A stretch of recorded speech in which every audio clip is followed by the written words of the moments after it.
Господине Бабич, надпреварот против Райн-Некер Левен беше добар тест, 60 минути во нозете и едно искуство повеќе за надпреварите кои што предстојат.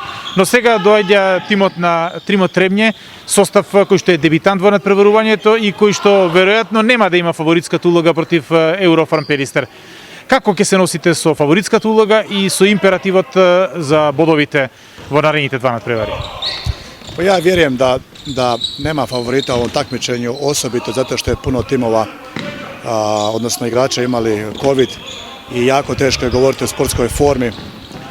Vidjeli smo i jednu odličnu pobjedu od Trima u gostima, iako se zna da je mađarski tim bio favorit, međutim izgubili su. Tako da ulogu favorita mislim da ne treba je ni spominjati.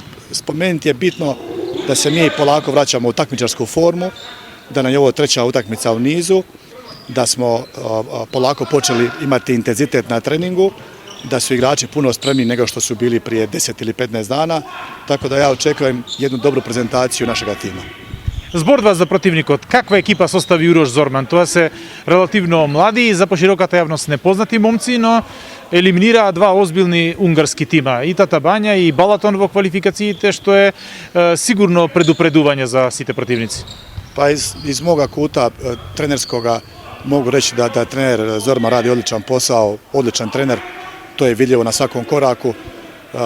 Momčad jako disciplinirana, strahovito brza, kažnjava sve iz tranzicije, dobro organizirana, dobra igra 1 na 1, dobra igra sa Piotmenom.